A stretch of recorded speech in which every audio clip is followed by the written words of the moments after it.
होतो आणि नेहमी की जेव्हा हिमालय अडचणीत होता तेव्हा आपला हा सह्याद्री देशासाठी धावून गेला होता. हा इतिहास कधीच कोणी विसरू शकत नाही आणि चव्हाण साहेबांचं योगदान फायनान्स मिनिस्टर म्हणून असेल, एक्सटर्नल अफेअर्स मिनिस्टर म्हणून असेल किंवा डिफेन्स मिनिस्टर म्हणून असेल, हे खूप मोठं राहिलेलं आहे. आणि आज ही खंत मनाला वाटते आणि मी हे खूप जड अंतःकरणाने म्हणते की आज प्रशासन मला इथे कुठेच दिसत नाहीये. दुर्दैव आहे की महाराष्ट्र सरकारने गोष्टीची फार गांभीर्याने नोंद घेतली पाहिजे. आणि मी स्वतः महाराष्ट्राच्या माननीय मुख्यमंत्र्यांना आजच पत्र लिहिणार आहे की ही गोष्ट हे म्हणजे सरकार कोणाचंही असू दे, इलेक्शन येतील जातील, सरकारही येतील जातील, पण काही प्रथा ह्या पाळल्याच गेल्या पाहिजेत आणि चव्हाण साहेबांचा मान सन्मान हा केलाच पाहिजे. चंद्रकांत दादा आणि अजितदादांच्या चाव्यांवरून एक वाद सुरू झालेला आहे. अजितदादा म्हणतात निधी माझ्याकडे आहे, चाव्या आहेत. तर काल पालकमंत्री चंद्रकांत दादा कोल्हापूरमध्ये म्हटले की त्यांचा चाव्यांचा मालक आमचा आहे. तुम्हाला खरं सांगू का, इलेक्शन आहे त्याच्यामुळे ह्या स्टेटमेंट येतात, पण माझी सगळ्याच मी त्यांना विनम्र विनंती करायची, चावी ही कुणाकडेच नसते आणि पैसे कोणाचेच नाहीये. हे सगळं जे आहे ते मायबाप महाराष्ट्राच्या मायबाप जनतेचं आहे. जनतेचे पैसे आणि चावी ही मायबाप जनतेच्या हातात असते.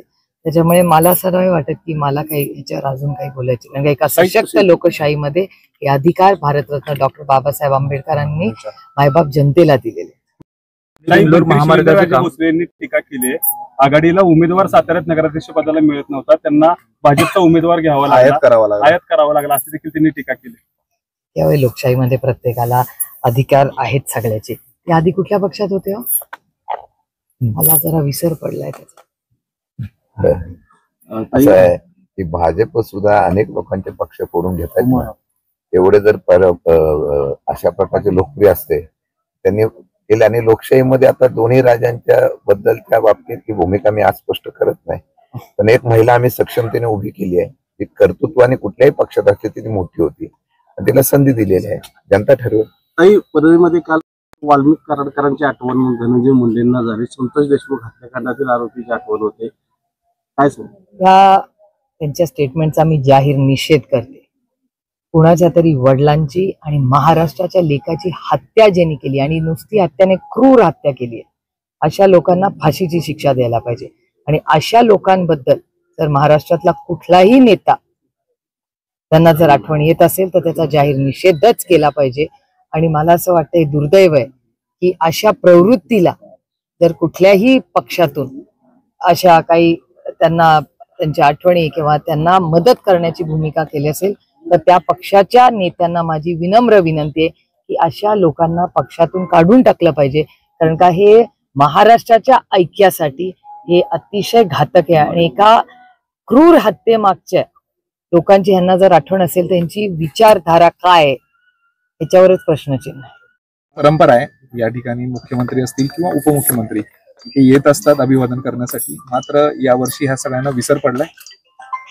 ते त्यांच्या कामात दुसऱ्या कुठल्या व्यस्त असतील मला माहिती नाही. कोणी काय करायचं हा त्याचा वैयक्तिक प्रश्न असतो, पण प्रशासनाकडून मला काय फार इथे हालचाल दिसत नाहीये. मी जरूर महाराष्ट्राच्या माननीय मुख्यमंत्र्यांना पत्र लिहिणार आहे की महाराष्ट्रातले पहिले मुख्यमंत्री म्हणून चव्हाण साहेब फक्त महाराष्ट्राचे नेते नाही, देशाचे नेते आहेत. आपल्याला आठवत असेल चायनाबरोबर आपलं युद्ध झाल्यानंतर त्या पद्धतीने पंडितजींनी सगळी जबाबदारी त्या काळात चव्हाण साहेबांवर टाकली आणि दिल्लीत ही आजही जेव्हा जेव्हा त्याचा उल्लेख होतो तेव्हा अभिमानानेच होतो. आणि नेहमी की जेव्हा हिमालय अडचणीत होता तेव्हा आपला हा सह्याद्री देशासाठी धावून गेला होता. हा इतिहास कधीच कोणी विसरू शकत नाही. आणि चव्हाण साहेबांचं योगदान फायनान्स मिनिस्टर म्हणून असेल, एक्सटर्नल अफेअर्स मिनिस्टर म्हणून असेल किंवा डिफेन्स मिनिस्टर म्हणून असेल, हे खूप मोठं राहिलेलं आहे. आणि आज ही खंत मनाला वाटते आणि मी हे खूप जड अंतःकरणाने म्हणते की आज प्रशासन मला इथे कुठेच दिसत नाहीये. दुर्दैव आहे की महाराष्ट्र सरकारने गोष्टीची फार गांभीर्याने नोंद घेतली पाहिजे. आणि मी स्वतः महाराष्ट्राच्या माननीय मुख्यमंत्र्यांना आजच पत्र लिहिणार आहे की ही गोष्ट हे म्हणजे सरकार कोणाचंही असू दे, इलेक्शन येतील जातील, सरकारही येतील जातील, पण काही प्रथा ह्या पाळल्याच गेल्या पाहिजेत आणि चव्हाण साहेबांचा मान सन्मान हा केलाच पाहिजे. वाल्मिक कराडकरांची आठवण धनंजय मुंडेंना झाली, संतोष देशमुख हत्याकांडातील आरोपीची आठवण होते. काय त्यांच्या स्टेटमेंटचा मी जाहीर निषेध करते. कुणाच्या तरी वडिलांची आणि महाराष्ट्राच्या लेकाची हत्या ज्यांनी केली आणि नुसती हत्याने क्रूर हत्या केली आहे, अशा लोकांना फाशीची शिक्षा द्यायला पाहिजे. आणि अशा लोकांबद्दल जर महाराष्ट्रातला कुठलाही नेता त्यांना जर आठवण येत असेल तर त्याचा जाहीर निषेधच केला पाहिजे. आणि मला असं वाटतंय दुर्दैव आहे की अशा प्रवृत्तीला जर कुठल्याही पक्षातून अशा काही त्यांना त्यांच्या आठवणी किंवा त्यांना मदत करण्याची भूमिका केली असेल तर त्या पक्षाच्या नेत्यांना माझी विनम्र विनंती आहे की अशा लोकांना पक्षातून काढून टाकलं पाहिजे. कारण का हे महाराष्ट्राच्या ऐक्यासाठी हे अतिशय घातक आहे. आणि एका क्रूर हत्येमागच्या लोकांची ह्यांना जर आठवण असेल तर त्यांची विचारधारा काय आहे याच्यावरच प्रश्नचिन्ह आहे. तिच्यात चंद्रकांत दादा आणि अजितदादांच्या चाव्यांवरून एक वाद सुरू झालेला आहे. अजितदादा म्हणतात निधी माझ्याकडे आहे, चाव्या आहेत. तर काल चंद्रकांत दादा कोल्हापूरमध्ये म्हटले की त्यांचा चाव्यांचा मालक आमचा आहे. तुम्हाला खरं सांगू का, इलेक्शन आहे त्याच्यामुळे ह्या स्टेटमेंट येतात. पण माझी सगळ्याच मी त्यांना विनम्र विनंती करायची, चावी ही कुणाकडेच नसते आणि पैसे कुणाचेच नाहीये. हे सगळं जे आहे ते मायबाप महाराष्ट्राच्या मायबाप जनतेच आहे. जनतेचे पैसे आणि चावी ही मायबाप जनतेच्या हातात असते. त्याच्यामुळे मला असं नाही वाटत की मला काही याच्यावर अजून काही बोलायचे. कारण एका सशक्त लोकशाहीमध्ये हे अधिकार भारतरत्न डॉक्टर बाबासाहेब आंबेडकरांनी मायबाप जनतेला दिलेले. भोसलेंनी टीका केली आहे, आघाडीला उमेदवार साताऱ्यात नगराध्यक्ष पदाला मिळत नव्हता, त्यांना भाजपचा उमेदवार घ्यावा लागला, आयात करावा लागला अशी देखील त्यांनी टीका केली. त्यावेळी लोकशाहीमध्ये प्रत्येकाला अधिकार आहेत सगळ्याचे. ते आधी कुठल्या पक्षात होते हो? मला जरा विसर पडलाय त्याचा. असं आहे की भाजप सुद्धा अनेक लोकांचे पक्ष फोडून घेत आहेत.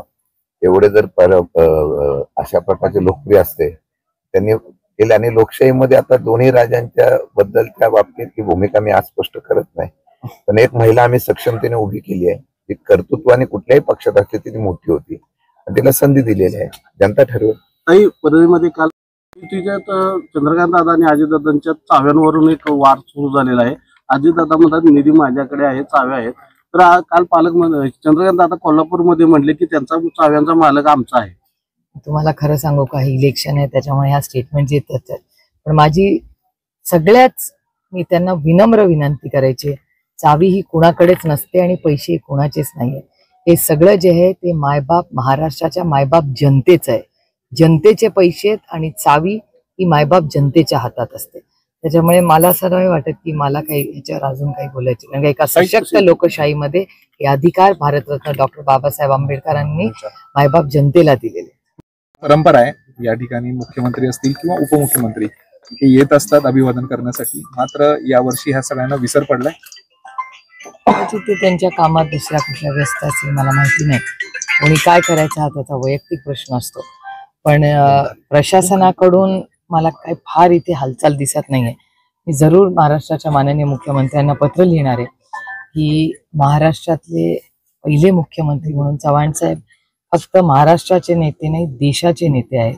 आपल्याला आठवत असेल चायनाबरोबर आपलं युद्ध झाल्यानंतर त्या पद्धतीने पंडितजींनी सगळी जबाबदारी त्या काळात चव्हाण साहेबांवर टाकली.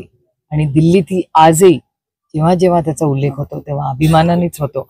आणि नेहमी की जेव्हा हिमालय अडचणीत होता तेव्हा आपला हा सह्याद्री देशासाठी धावून गेला होता. हा इतिहास कधीच कोणी विसरू शकत नाही. आणि चव्हाण साहेबांचं योगदान व फायनान्स मिनिस्टर म्हणून असेल, एक्सटर्नल अफेअर्स मिनिस्टर म्हणून असेल किंवा डिफेन्स मिनिस्टर म्हणून असेल, हे खूप मोठं राहिलेलं आहे. आणि आज ही खंत मनाला वाटते आणि मी हे खूप जड अंतःकरणाने म्हणते की आज प्रशासन मला इथे कुठेच दिसत नाहीये. दुर्दैव आहे की महाराष्ट्र सरकारने गोष्टीची फार गांभीर्याने नोंद घेतली पाहिजे. आणि मी स्वतः महाराष्ट्राच्या माननीय मुख्यमंत्र्यांना आजच पत्र लिहिणार आहे की ही गोष्ट हे म्हणजे सरकार कोणाचंही असू दे, इलेक्शन येतील जातील, सरकारही येतील जातील, पण काही प्रथा ह्या पाळल्याच गेल्या पाहिजेत आणि चव्हाण साहेबांचा मान सन्मान हा केलाच पाहिजे. तिच्यात चंद्रकांत दादा आणि अजितदादांच्या चाव्यांवरून एक वाद सुरू झालेला आहे. अजितदादा म्हणतात निधी माझ्याकडे आहे, चाव्या आहेत. तर काल चंद्रकांत दादा कोल्हापूरमध्ये म्हटले की त्यांचा चाव्यांचा मालक आमचा आहे. तुम्हाला खरं सांगू का, इलेक्शन आहे त्याच्यामुळे ह्या स्टेटमेंट येतात. पण माझी सगळ्याच मी त्यांना विनम्र विनंती करायची, चावी ही कुणाकडेच नसते आणि पैसे कुणाचेच नाहीये. हे सगळं जे आहे ते मायबाप महाराष्ट्राच्या मायबाप जनतेच आहे. जनतेचे पैसे आहेत आणि चावी ही मायबाप जनतेच्या हातात असते. त्याच्यामुळे मला असं नाही वाटत की मला काही याच्यावर अजून काही बोलायचे, कारण एका सशक्त लोकशाहीमध्ये हे अधिकार भारतरत्न डॉक्टर बाबासाहेब आंबेडकरांनी मायबाप जनतेला दिलेले. महामार्गाचे भोसलेंनी टीका केली आहे, आघाडीला उमेदवार साताऱ्यात नगराध्यक्ष पदाला मिळत नव्हता, त्यांना भाजपचा उमेदवार घ्यावा लागला, आयात करावा लागला अशी देखील त्यांनी टीका केली. त्यावेळी लोकशाहीमध्ये प्रत्येकाला अधिकार आहेत सगळ्याचे. ते आधी कुठल्या पक्षात होते हो? मला जरा विसर पडलाय त्याचा. असं आहे की भाजप सुद्धा अनेक लोकांचे पक्ष फोडून घेत आहेत. एवढे जर अशा प्रकारचे लोकप्रिय असते त्यांनी केले. आणि लोकशाहीमध्ये आता दोन्ही राजांच्या बद्दलच्या बाबतीत ही भूमिका मी आज स्पष्ट करत नाही, पण एक महिला आम्ही सक्षमतेने उभी केली आहे. ती कर्तृत्वाने कुठल्याही पक्षात असते ती मोठी होती आणि तिला संधी दिलेली आहे, जनता ठरवेल. काही परळीमध्ये काल वाल्मिक कराडकरांची आठवण धनंजय मुंडेंना झाली, संतोष देशमुख हत्याकांडातील आरोपीची आठवण होते. काय सांग त्यांच्या स्टेटमेंटचा मी जाहीर निषेध करते. कुणाच्या तरी वडिलांची आणि महाराष्ट्राच्या लेकाची हत्या ज्यांनी केली आणि नुसती हत्याने क्रूर हत्या केली आहे, अशा लोकांना फाशीची शिक्षा द्यायला पाहिजे. आणि अशा लोकांबद्दल जर महाराष्ट्रातला कुठलाही नेता त्यांना जर आठवण येत असेल तर त्याचा जाहीर निषेधच केला पाहिजे. आणि मला असं वाटतंय दुर्दैव आहे की अशा प्रवृत्तीला जर कुठल्याही पक्षातून अशा काही त्यांना त्यांच्या आठवणी किंवा त्यांना मदत करण्याची भूमिका केली असेल तर त्या पक्षाच्या नेत्यांना माझी विनम्र विनंती आहे की अशा लोकांना पक्षातून काढून टाकलं पाहिजे.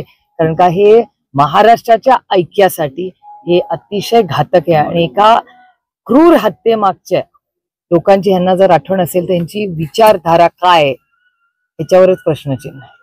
परंपरा आहे या ठिकाणी मुख्यमंत्री असतील किंवा उपमुख्यमंत्री हे येत असतात अभिवादन करण्यासाठी, मात्र यावर्षी ह्या सगळ्यांना विसर पडलाय. ते त्यांच्या कामात दुसऱ्या कुठल्या व्यस्त असेल मला माहिती नाही. कोणी काय करायचं हा त्याचा वैयक्तिक प्रश्न असतो. पण प्रशासनाकडून मला काही फार इथे हालचाल दिसत नाहीये. मी जरूर महाराष्ट्राच्या माननीय मुख्यमंत्र्यांना पत्र लिहिणार आहे की महाराष्ट्रातले पहिले मुख्यमंत्री म्हणून चव्हाण साहेब फक्त महाराष्ट्राचे नेते नाही देशाचे नेते आहेत. आपल्याला आठवत असेल चायनाबरोबर आपलं युद्ध झाल्यानंतर त्या पद्धतीने पंडितजींनी सगळी जबाबदारी त्या काळात चव्हाण साहेबांवर टाकली. आणि दिल्लीत ही आजही जेव्हा जेव्हा त्याचा उल्लेख होतो तेव्हा अभिमानानेच होतो. आणि नेहमी की जेव्हा हिमालय अडचणीत होता तेव्हा आपला हा सह्याद्री देशासाठी धावून गेला होता. हा इतिहास कधीच कोणी विसरू शकत नाही. आणि चव्हाण साहेबांचं योगदान व फायनान्स मिनिस्टर म्हणून असेल, एक्सटर्नल अफेअर्स मिनिस्टर म्हणून असेल किंवा डिफेन्स मिनिस्टर म्हणून असेल, हे खूप मोठं राहिलेलं आहे. आणि आज ही खंत मनाला वाटते आणि मी हे खूप जड अंतःकरणाने म्हणते की आज प्रशासन मला इथे कुठेच दिसत नाहीये. दुर्दैव आहे की महाराष्ट्र सरकारने गोष्टीची फार गांभीर्याने नोंद घेतली पाहिजे. आणि मी स्वतः महाराष्ट्राच्या माननीय मुख्यमंत्र्यांना आजच पत्र लिहिणार आहे की ही गोष्ट हे म्हणजे सरकार कोणाचंही असू दे, इलेक्शन येतील जातील, सरकारही येतील जातील, पण काही प्रथा ह्या पाळल्याच गेल्या पाहिजेत आणि चव्हाण साहेबांचा मान सन्मान हा केलाच पाहिजे.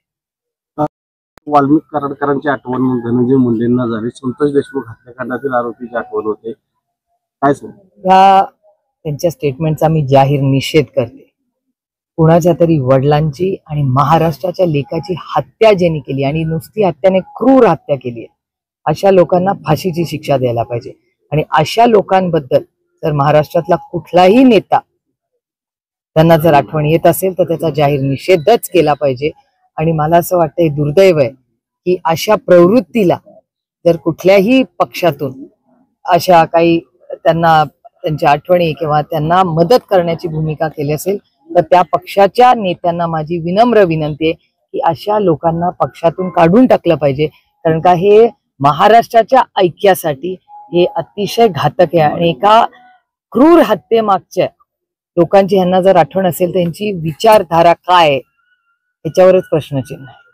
तिच्यात चंद्रकांत दादा आणि अजितदादांच्या चाव्यांवरून एक वाद सुरू झालेला आहे. अजितदादा म्हणतात निधी माझ्याकडे आहे, चाव्या आहेत. तर काल पालकमंत्री चंद्रकांत दादा कोल्हापूरमध्ये म्हटले की त्यांचा चाव्यांचा मालक आमचा आहे. तुम्हाला खरं सांगू का, इलेक्शन आहे त्याच्यामुळे ह्या स्टेटमेंट येतात. पण माझी सगळ्याच मी त्यांना विनम्र विनंती करायची, चावी ही कुणाकडेच नसते आणि पैसे कोणाचेच नाहीये. हे सगळं जे आहे ते मायबाप महाराष्ट्राच्या मायबाप जनतेचं आहे. जनतेचे पैसे आहेत आणि चावी ही मायबाप जनतेच्या हातात असते. त्याच्यामुळे मला असं नाही वाटत की मला काही याच्यावर अजून काही बोलायचे, कारण एका सशक्त लोकशाहीमध्ये हे अधिकार भारतरत्न डॉक्टर बाबासाहेब आंबेडकरांनी मायबाप जनतेला दिलेले. महामार्गाचे भोसलेंनी टीका केली, आघाडीला उमेदवार साताऱ्यात नगराध्यक्ष पदाला मिळत नव्हता, त्यांना भाजपचा उमेदवार घ्यावा लागला, आयात करावा लागला अशी देखील त्यांनी टीका केली. त्यावेळी लोकशाहीमध्ये प्रत्येकाला अधिकार आहेत सगळ्याचे. ते आधी कुठल्या पक्षात होते हो? मला जरा विसर पडलाय त्याचा. असं आहे की भाजप सुद्धा अनेक लोकांचे पक्ष फोडून घेत आहेत. एवढे जर अशा प्रकारचे लोकप्रिय असते त्यांनी केले, आणि लोकशाहीमध्ये आता दोन्ही राजांच्या बद्दलच्या बाबतीतली भूमिका मी आज स्पष्ट करत नाही, पण एक महिला आम्ही सक्षमतेने उभी केली आहे. ती कर्तृत्वाने कुठल्याही पक्षात असते ती मोठी होती, तिला संधी दिलेली आहे, जनता ठरवेल. काही परळीमध्ये काल तिच्यात चंद्रकांत दादा आणि अजितदादांच्या चाव्यांवरून एक वार सुरू झालेला आहे. अजितदादा म्हणतात निधी माझ्याकडे आहे, चाव्या आहेत. तर काल चंद्रकांत दादा कोल्हापूरमध्ये म्हणले की त्यांचा चाव्यांचा मालक आमचा आहे. तुम्हाला खरं सांगू का, इलेक्शन आहे त्याच्यामुळे ह्या स्टेटमेंट येतात, पण माझी सगळ्याच मी त्यांना विनम्र विनंती करायची, चावी ही कुणाकडेच नसते आणि पैसे कुणाचेच नाहीये. हे सगळं जे आहे ते मायबाप महाराष्ट्राच्या मायबाप जनतेचं आहे.